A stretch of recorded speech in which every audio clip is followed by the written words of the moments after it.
Bonjour et bienvenue à notre émission Lire des livres. Aujourd'hui, nous avons le plaisir d'accueillir Philippe Ribes pour le livre qu'il a écrit Rencontre avec le patron, livre paru aux éditions Prétexte. Bonjour Philippe. Bonjour. Comment vas-tu ? Bien, merci. C'est la première fois, je crois, que tu viens dans le studio d'Espoir Média, mais nous sommes très heureux de pouvoir t'accueillir ici. Mais j'imagine qu'il y en a plusieurs d'entre vous qui ne connaissent pas Philippe et je vais me permettre de faire une brève présentation de qui tu es. Originaire du sud de la France, Philippe Ribes a exercé de nombreux métiers avant d'être responsable d'une mission humanitaire et pasteur en Roumanie pendant 14 ans. Après 2 années passées en France où il a travaillé dans le domaine du recyclage, il est actuellement pasteur d'une église à Moutier, en Suisse. C'est aussi un lecteur boulimique, amoureux de randonnée et de balades sur l'eau en paddle. Il est également l'auteur de 11 livres qui sont soit des romans jeunesse, des essais sur la spiritualité et des méditations poétiques. Et j'ai appris que quelques autres ouvrages sont également en préparation. Il est marié, père de 5 enfants et grand-père de 4 petits-enfants. La vie en Suisse, ça se passe bien ? Alors oui, c'est un pays où il est agréable de vivre. D'accord. C'est finalement le pays où tu auras vécu le plus longtemps, finalement ? Il faut que je réfléchisse, en fait. Non, je pense que ça reste encore la France. Je suis parti de France à 25 ans. Ah, d'accord. Alors, il y a encore un petit ans, peu de marge. Encore un petit peu. Mais c'est parti pour, oui. C'est parti pour rester. Eh bien, c'est bien. En fait, j'ai fait ta connaissance il y a quelques années lorsque la Ligue pour la lecture de la Bible et la librairie Vie et Santé, nous avions un stand au Salon du Livre. Et je me souviens qu'à l'époque, j'avais été touchée par la lecture de ton livre qui s'appelle Paraboles. Un livre où, en fait, tu actualises quelques paraboles de Jésus. Et je me souviens que ça m'avait beaucoup marquée parce que je me disais, ben oui, c'est vrai, on lit les paraboles de Jésus dans la Bible comme elles sont, mais finalement, quand on peut leur mettre un contexte actuel, ben tout à coup, elles sont beaucoup plus parlantes. Et en fait, c'est ce que tu fais un peu avec ce livre Rencontre avec le patron. C'est en fait une adaptation pour le 21e siècle de textes bibliques. Alors en fait, déjà, j'ai envie de te demander, qu'est-ce qui t'a donné envie d'actualiser à ce point des passages de la Bible ? Et puis, est-ce que c'est pas une manière un peu de désacraliser le texte ? Alors, je peux répondre oui aux 2 questions. Il y a beaucoup de raisons et la plupart de mes livres sont nés d'un besoin concret, tout simple. Celui-ci, la première histoire vient en fait d'une famille chrétienne qui voulait faire une cérémonie de présentation d'enfants. Et le reste de sa famille n'étant pas chrétienne, ils m'ont demandé si, plutôt qu'un message traditionnel, je pourrais raconter une histoire. Ils savent que j'aime ça. Et donc, c'est comme ça que le premier récit est né. Et puis, devant l'accueil du public qui n'était pas habitué, ça m'a donné envie d'en écrire une 2e, puis une 3e. Et puis, maintenant, quand je commence à avoir une petite série dans la même catégorie, ça fait souvent un livre. Donc, c'est la raison, c'est comme ça qu'elles sont nées ces rencontres avec le patron. On t'a jamais dit que du coup, tu enlevais le côté sacré de la parole ? Sacré, non. Par contre, en tout cas dans les milieux où j'évolue moi, les gens apprécient au contraire de se retrouver en contact avec le texte. Pour ceux qui ont grandi avec et puis qui le connaissent trop bien, on va dire, donc ils ne les touchent plus. Par contre, je l'utilise aussi beaucoup pour des gens qui n'ont jamais lu les textes bibliques et qui souvent m'ont dit je l'ai ouvert, j'ai rien compris, j'ai refermé. Mais en lisant tes histoires, on se dit, mais c'est des vraies histoires. Donc ça a ce double but, en fait. Bon, c'est vrai que tu as un don de conteur, ça c'est vrai. Et je me dis que c'est vrai que des fois, de mettre des personnages, en fait, plutôt que d'avoir juste des petits bribes de vie dans la Bible, de les imaginer dans un contexte comme des vraies personnes, ça leur donne une autre couleur. Tout à fait. Moi, j'utilise souvent cet exemple, les récits historiques dans la Bible, souvent, c'est un petit peu comme une soupe en sachet déshydratée. Et si on essaie de la manger sans remettre de l'eau, c'est sec. Parce que le but n'était pas de raconter tous les détails, il y avait une intention ou d'enseignement ou d'historicité. Mais en réalité, c'était des gens comme nous. S'ils marchaient longtemps, ils avaient mal aux pieds. S'ils n'avaient pas dormi, ils avaient sommeil. Souvent, on ne se rend pas compte que pourquoi Jésus dormait dans la barque, parce qu'il avait passé la nuit là en prière. Si on ne dort pas la nuit, on dort le jour. Et donc, moi, j'aime ce côté-là, pour que ça me touche personnellement, de le remettre dans la vraie vie, parce que les êtres humains sont toujours les mêmes. Alors, c'est parti de là, beaucoup aussi, oui. Oui, je comprends bien. Et puis, c'est vrai qu'en tout cas, moi, ça me touche aussi de remettre les personnages avec des émotions, avec du vécu, en fait. Et puis, dans ce livre, tu as un titre qui est un peu surprenant, qui est « Rencontre avec le patron ». Alors, on se doute bien que le patron, c'est Jésus-Christ. Pourquoi avoir employé ce terme du patron? Parce que le patron, aujourd'hui, ça n'a pas toujours une connotation très positive. Voilà. Encore plus pour un Français. Oui, c'est possible, effectivement. On est encore plus dans les conflits, lutte de classe et toutes Exactement. ces choses-là. En fait, c'est aussi... je ne savais pas si ce titre serait gardé par l'éditeur. J'ai un ami très proche qui n'est pas issu justement d'un milieu chrétien. C'est un passionné de basket, il est coach de basket aussi. Et les quelques fois où j'ai pu aller le voir entraîner les jeunes qu'il entraînait, il l'appelait tous patron.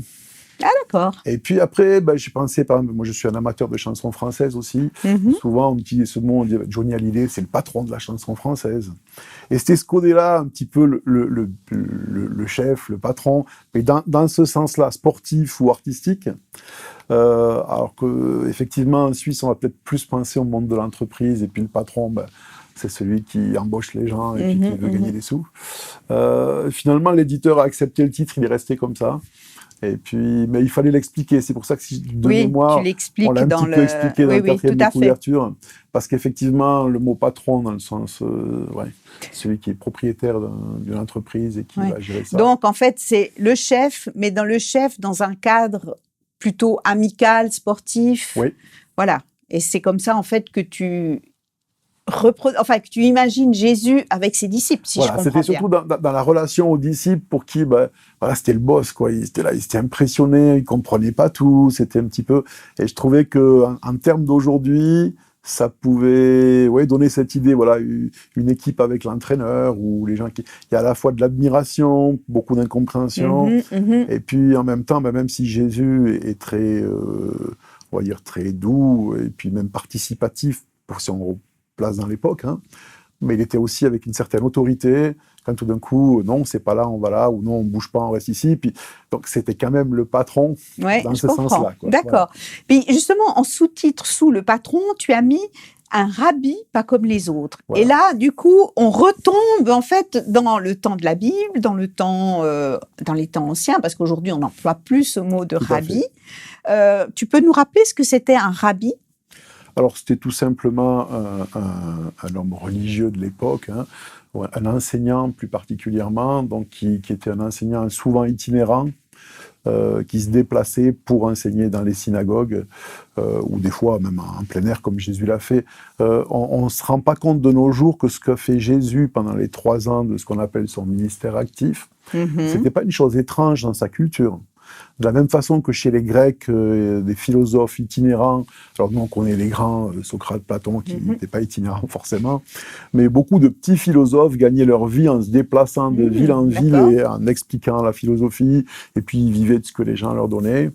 Mais dans le monde juif de l'époque, des rabbins itinérants qui se déplaçaient avec des disciples qui étaient en apprentissage, c'était vraiment ça, et qui vivaient de ça, c'était quelque chose qui existait, qui était normal culturellement. Donc Jésus n'a pas inventé ce modèle-là du tout. Et on appelait ces gens des rabbis ou je veux dire maîtres. Oui, c'est ça. Si on mais traduit, le maître. Voilà. C'est pour ça que maître, patron, c'était dans cette idée-là. Et d'ailleurs, le sous-titre est justement une suggestion de l'éditeur que j'ai accepté pour balancer le côté patron. Et puis, faire cet équilibre, c'est quand même... Oui, mais je trouve le contraste assez bien. Et aussi, je pense que ce contraste-là donne une idée, parce que dans le texte, contrairement justement tu me parlais des paraboles, qui sont j'ai inventé des histoires qui n'ont rien à voir avec l'histoire biblique. J'ai essayé d'imaginer des histoires d'aujourd'hui. Tandis que là, les personnages sont ceux de la Bible. On va y venir.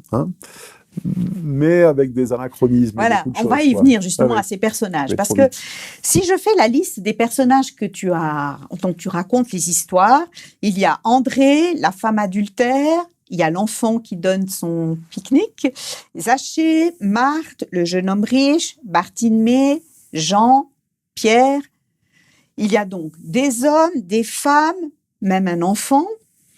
Est-ce que le choix de ces personnages a été fait dans un but précis, ou bien ce sont des personnages qui t'ont plus parlé? Pourquoi ces personnages, pas d'autres? Alors le premier, effectivement, c'était le garçon qu'on connaît sous le petit garçon avec les 5 pains et les 3 poissons. Ah oui, d'accord. C'est pour ça C'est le premier qui c'est est... le premier parce que c'était pour une présentation d'enfant. Donc je cherchais une histoire dans la Bible qui pouvait être développée comme une vraie histoire et qui aurait quand même un lien avec un enfant. Donc j'ai pris celle-là. Et puis je peux même pas dire quelle est la deuxième. Après je me rappelle plus. Après c'était plutôt dans ce que j'ai fait dans cette période-là, c'est que je lisais les évangiles. D'un bout à l'autre, quand j'arrivais au bout, je reprenais comme ça assez vite, parce que c'est pas si long que ça à lire. Hein. Et puis quand un personnage me touchait, voilà, j'essayais de refaire la même chose avec, quoi. D'accord. Alors en fait, si je résume, c'est en fait des personnages qui t'ont touché. Oui, tout à fait. Dans leur vie et tout ça. Et en fait, tu prends des personnages dont on a des fois que quelques bribes, on n'a pas beaucoup de choses. Toi, tu crées une histoire autour, et souvent, j'ai remarqué dans ces histoires que j'ai lues, c'est que souvent c'est des personnages qui ont des vies cassées, des vies qui sont pas faciles. Comment est-ce que tu as fait pour créer ces histoires? Parce que forcément, vu que la Bible nous en dit que quelques mots ou quelques lignes, leur vie, elle est complètement inventée. Et tu es très féru d'histoire pour savoir comment on vivait à l'époque. Pourquoi avoir ce côté de vie difficile? Alors pour ce livre-là, pour mes petits romans pour jeunesse, Méphibosheth, j'avais été plus précis avec l'histoire parce que il n'y a pas d'anachronisme dedans. Là, j'avais même contacté un rabbin à Jérusalem pour savoir comment mangeaient les femmes à l'époque. Ah oui, d'accord. Okay. Dans ce livre-là, je suis dans je dirais pas la fantaisie, mais comme je les transpose pour aujourd'hui, j'ai même pas essayé de respecter forcément le côté historique très précisément. D'accord. Un minimum quand même. Justement, les personnages où la Bible en dit très peu, c'est le plus grand plaisir pour le romancier, puisque ça laisse de la place à l'imagination. Après, il faut que ça reste plausible. Oui. On est tout à fait d'accord, c'est de l'imaginaire. Hein. Et d'ailleurs, une des choses que j'aimerais, c'est que les gens puissent faire la même chose quand eux-mêmes lisent les textes. Mais il y a quand même, si on prend Bartimée, cet aveugle, être aveugle, c'est pas anodin. Alors après, moi, j'ai fait le choix. C'était pas un aveugle de naissance dans mon histoire. Peut-être il l'était, mais il est aveugle. Qu'est-ce qu'il fait là tout seul? Comment il est devenu aveugle ou quel était son parcours? Enfin, c'est quand même des gens. Toutes ces personnes-là, c'est un petit peu particulier. L'histoire de Marthe, qui est une de celles que j'ai préférées, c'est tout simplement en lisant les évangiles, tout d'un coup, je me dis pourquoi on parle toujours de la maison de Marthe alors que normalement on parlait de la maison de l'homme? Il y a son frère et sa sœur. On parle jamais de son mari ou de son père. C'est pas. Alors oui, effectivement, là, il y a le côté culturel de l'époque. Aujourd'hui, ça nous choquerait pas une femme qui vit seule, etc. Mais à cette époque-là, une femme qui vit seule avec son frère et sa sœur, pourquoi il n'y a jamais ni son père ni son mari? Donc, on peut imaginer beaucoup de raisons. Mais l'histoire que j'ai vue que tu as mise, c'est qu'il y a eu des parents partis trop tôt, et puis que c'est elle qui a en fait, entre guillemets, éduqué et pris Tout à fait, j'ai mis une grande différence d'âge, une assez grande différence d'âge. Pourquoi pas, hein, finalement. De 7-8 ans, ce qui me semblait coller avec la nature des relations. Ils semblent très proches tous les trois. C'est vrai. Et on dirait quand même que c'est un peu elle, presque la maman dans les textes, et c'est parce que c'est elle qui fait à manger, qui s'occupe. Voilà, donc c'est arrivé là. Ouais. Je trouve. En tout cas, c'est vrai que ça donne corps à cette Marthe qu'on imagine. Enfin, quand on connaît les textes bibliques où Marthe est là, on la voit toujours au service, mais effectivement très proche de son frère et de sa sœur, grands amis de Jésus les trois. Enfin, avec chacun qui va cheminer. Hein. Ouais. Dans ce cas-là, il y avait aussi une autre raison. Je trouve toujours très injuste, encore une fois, surtout dans les milieux où on lit la Bible, les églises évangéliques surtout. on élève Marie au nu, et puis Marthe, c'est celle qui n'a rien compris spirituellement. Ou non. Mais tout le monde préfère Marie le dimanche matin, jusqu'à ce qu'arrive le moment du repas, et on préfère Marthe. Or, Jésus préférait pas Marie à Marthe. Elles sont chacune avec ce qu'elles sont. leur et force puis, et leur faiblesse. Il n'y en a pas une qui est meilleure que l'autre non plus. Les deux doivent apprendre une chose de l'autre. Et c'est aussi une des choses que, à ma façon, j'ai voulu rétablir dans ce récit-là, quoi. Ouais, Que Jésus accordait la même importance à l'une à l'autre, et une n'était pas mieux que l'autre, comme s'il fallait surtout pas être comme Marthe, et puis être uniquement comme Marie, non. Oui, puis d'ailleurs, lors de la résurrection de Lazare, on va voir une Marthe et une Marie qui sont bien différentes, et qui, justement, une Marthe qui est consciente des choses, alors qu'une Marie, elle est toute dans son désespoir, en fait, d'avoir perdu son frère. Ouais. Donc... Tout à fait, non, on a nos forces et nos faiblesses, mais voilà. Mais parce que, en fait, alors comme tu le dis, l'histoire globale est imaginée, même si les personnages, les quelques petites choses qu'on connaît sur eux bibliquement sont là, mais ce sont quand même, ce qui est important, c'est cette rencontre qu'ils vont avoir avec le patron, comme tu l'appelles, avec Jésus-Christ, en fait. Mm-hmm. Et toutes ces histoires tendent à ça. Oui. Alors ça, c'est aussi, il y a une autre raison derrière. Donc je suis maintenant plus trop un jeune homme, j'ai 58 ans, je peux le dire, ça me plaît d'avoir l'âge que j'ai. Je suis venu à la fois au moment d'un réveil dans le sud de la France, où tout ce qu'on appelait à cette époque-là, les gens qui étaient sur la route, les hippies, devenaient croyants sans qu'on le cherche. Les gens venaient dans la maison de mes parents ou d'amis, après avoir fait 4 heures de stop, frapper à la porte en nous disant « J'ai entendu qu'ici on pouvait rencontrer le Seigneur ». On leur expliquait l'évangile, ils se convertissaient, on les baptisait dans la baignoire, ils devenaient chrétiens, et puis après, il fallait faire quelque chose avec. C'est comme ça que mes parents ont fini par monter une communauté d'accueil qui accueillait ces jeunes en faisant du jardinage. Donc moi, j'avais 11 ans quand ça a commencé, et j'ai vécu jusqu'à 18 ans que je quitte la maison, là-dedans. Et je me rappelle, de mémoire aussi, je l'ai mis en introduction d'une petite phrase au début du livre, un souvenir d'une époque où ma théologie tenait à une seule phrase, et j'ai rencontré le Seigneur. Oui. Et à cette époque-là, c'est vrai qu'on vivait des choses assez incroyables, parce que ces gens arrivaient, ils étaient dans la drogue, ils étaient dans l'immoralité, etc. On leur parlait de Christ, il y avait très peu de contenu, on va dire, théologiquement construit, ça a été un besoin par la suite. Et puis, ils acceptaient ça, ils faisaient une rencontre avec ce patron, et leur vie changeait du tout au tout, du jour au lendemain, réellement. Incroyable. Et je pensais que c'était normal comme ça partout. Il m'a fallu, quand ce mouvement-là s'est éteint, j'avais 18-19 ans, ça s'est doucement calmé, et je dirais c'était comme c'est malheureusement dans beaucoup d'endroits aujourd'hui dans nos pays. Et j'ai découvert que c'était exceptionnel ce que j'avais vécu, mais je pensais que c'était la norme, et ça a bercé mon adolescence. Et c'est vrai qu'après, par la suite, j'ai ressenti le besoin d'étudier plus sérieusement la Bible, etc. Mais j'en reviens maintenant à l'âge que j'ai, et je ne renie pas toutes mes études et ce que j'ai fait, mais à l'importance, qu'est-ce qu'un croyant, un chrétien, un disciple du Christ? C'est quelqu'un qui a rencontré le Christ. Et ça a bouleversé sa vie. Et maintenant, on essaie de le suivre, plus ou moins, chacun comme on peut.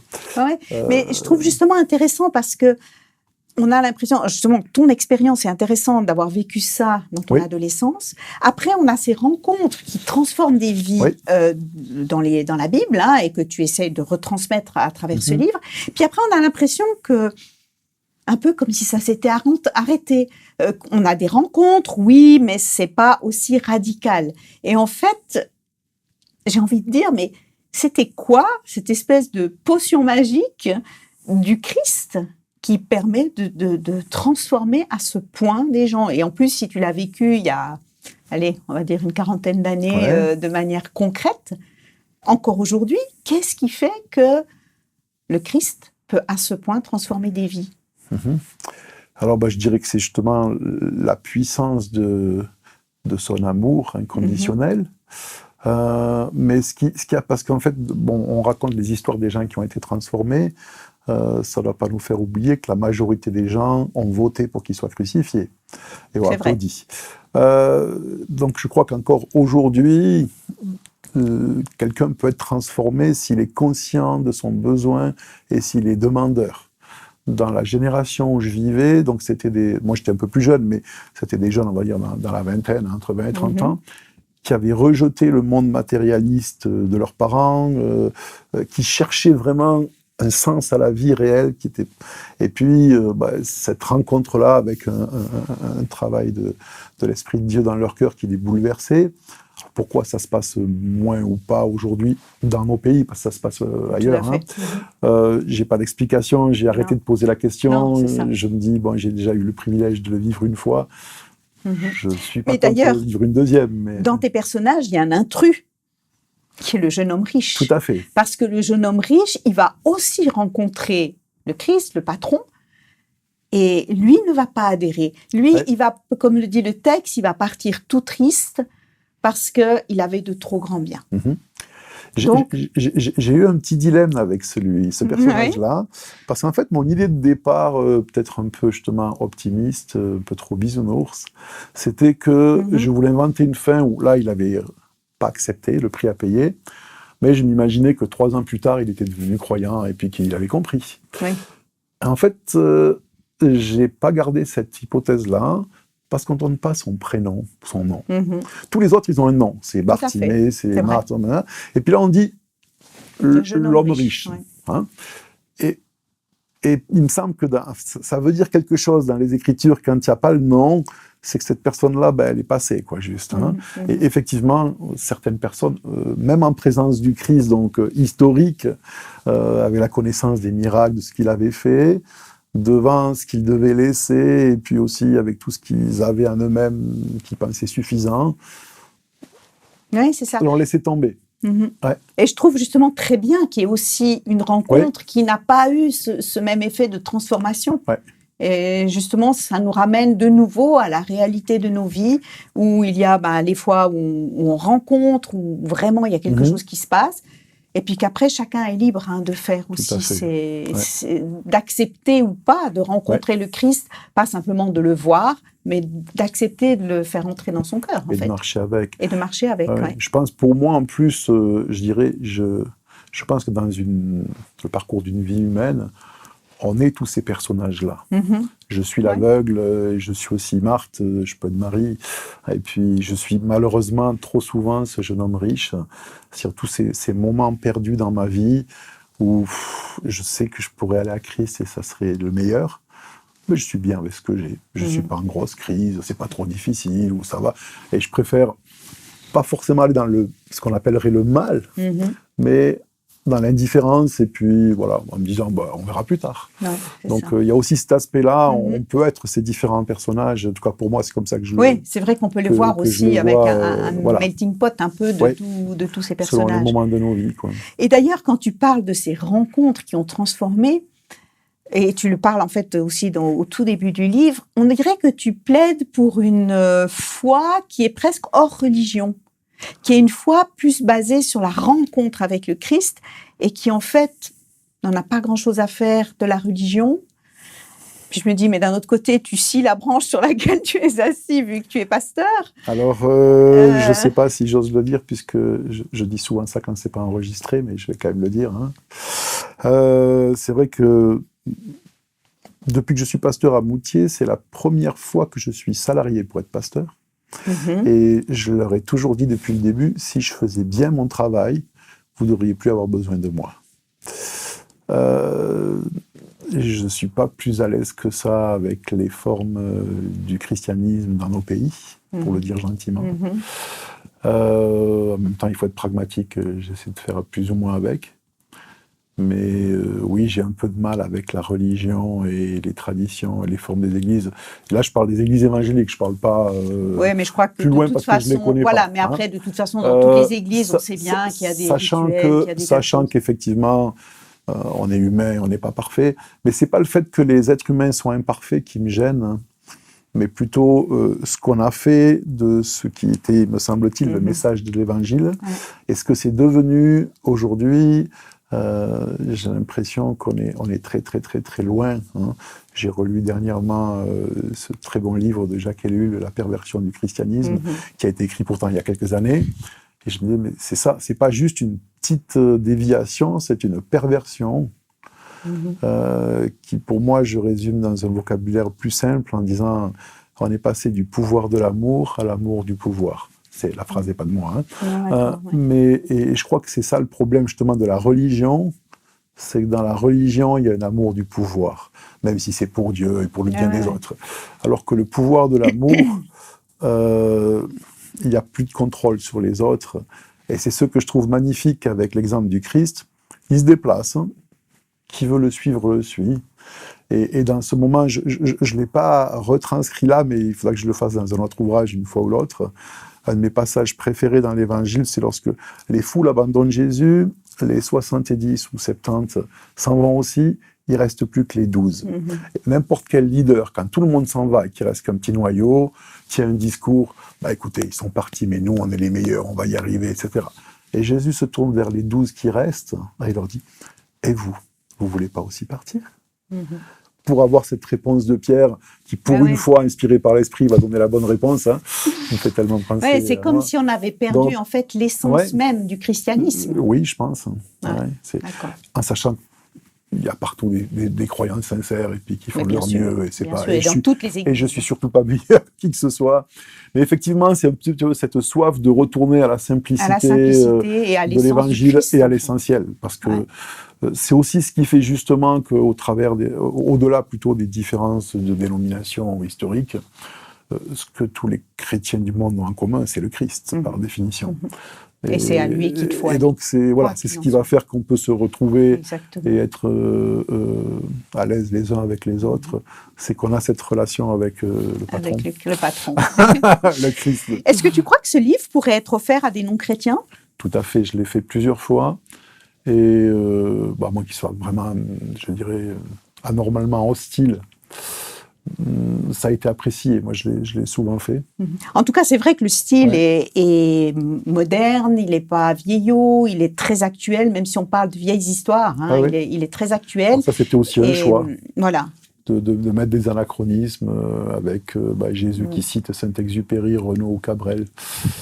Voilà, mais justement, du coup, ça le rend très actuel, et puis dans le langage. En tout cas, c'est vraiment des histoires qui se lisent facilement, avec, comme on lit une histoire, alors on peut l'offrir à des non-chrétiens.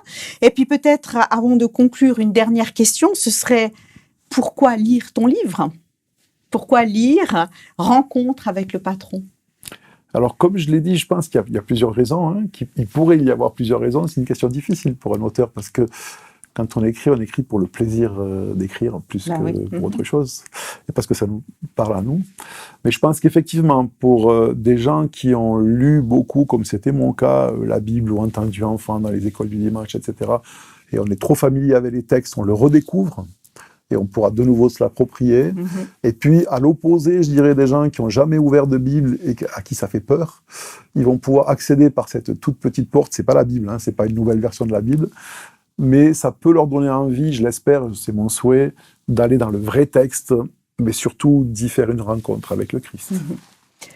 Merci beaucoup. En tout cas, c'est vrai que j'espère que ça aura donné envie à nos auditeurs de découvrir ces histoires et de découvrir en fait combien une rencontre avec le Christ, avec le patron, peut nous transformer, et elle peut encore nous transformer aujourd'hui, que l'on soit chrétien ou non chrétien, parce qu'on est tous appelés à grandir, et le Christ peut se redécouvrir un peu chaque jour. Exactement, il devrait. Alors vraiment, merci beaucoup d'avoir pris le temps de venir nous parler de ce livre, Rencontre avec le patron.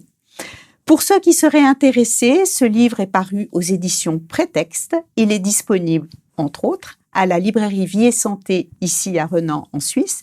Vous pouvez voir le site web en bas de l'écran. Si vous êtes en France, vous pouvez le trouver aussi dans toutes les bonnes librairies. Merci à vous tous qui nous suivez sur la chaîne YouTube d'Espoir Média ou sur AdventPlay. Si cette émission vous a plu, n'hésitez pas à la liker et à la partager autour de vous. Et moi, je vous donne rendez-vous bientôt pour une nouvelle émission Lire des livres sur Espoir Média. À bientôt!